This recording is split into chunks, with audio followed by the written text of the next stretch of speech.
Ελάτε μαζί να δοκιμάσουμε ελβετικά snacks. Θα ξεκινήσω λοιπόν με αυτό εδώ πέρα, το οποίο δεν ξέρω τι είναι. Νομίζω είναι γλυκό από ό,τι κατάλαβα. Μοιάζει λίγο με αυτό το ωραίο μπισκοτάκι που δίνουν στους σκύλους. Ελπίζω να μην πήρε αυτό. Έτσι είναι από μέσα. Είναι πάρα πολύ ελαφρύ. Είναι σαν φελιζόλ. Εγώ νόμιζα ότι θα είναι πιο βαρύ, σαν μπισκότο. Wow. Στο χαρτί είναι. Βασικά έχει γεύση σαν μαλλί τη γριάς, αλλά σε σκληρή έκδοση. Είναι λες και είναι απλά όλο ζάχαρη και απλά λιώνει στο στόμα σου. Θα του βάλω ένα 3,5 στα 10. Ήταν νόστιμο, απλά δεν ήταν αυτό που περίμενα. Επόμενο είναι αυτό το πέρα τα πατατάκια. Το οποίο είναι πατατάκια σε γεύση παπρίκα. Είναι υπερβολικά γνωστά εδώ πέρα, τα βλέπω σχεδόν παντού. Μυρίζουν ωραία, έχω να πω. Τη γεύση θα είναι ωραία όμως.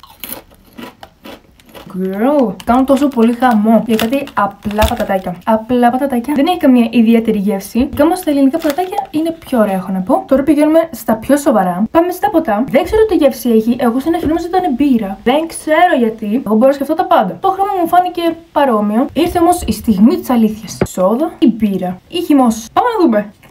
Ui, μην μας πεταχτεί. Έχει περίεργη γεύση. Δεν έχω ξαναμυρίσει κάτι τέτοιο. ASMR. It's giving nothing. Hello, it's giving nothing.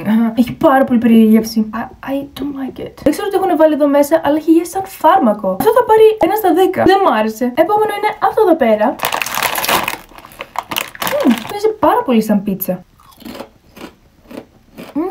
Είναι ωραίο, αλλά δεν έχει τη γεύση που δείχνει και λέει. Εμένα και κάποιο λόγο μου θυμίζει ριζοκοφρέτα σε γεύση καλαμπόκι. Θα το βάλω ένα 7 στα 10, αλλά ήταν νόστιμο. Πάμε τώρα να δοκιμάσουμε μία από τις πιο καλύτερες σοκολάτες της Ελβετίας. Δεν ξέρω πώς προφέρεται, αλλά εδώ γράφει Ovomaltine.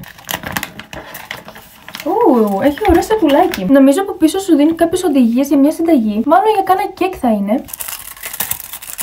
Έτσι είναι η σοκολάτα.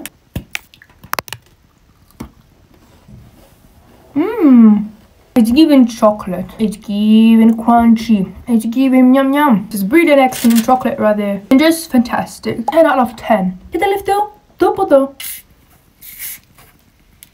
Νομίζω είναι χυμός μήλο. Έχει κυριολεκτικά την εικόνα του μήλου. Like, τι άλλο να σου μύριζε. Μήλο.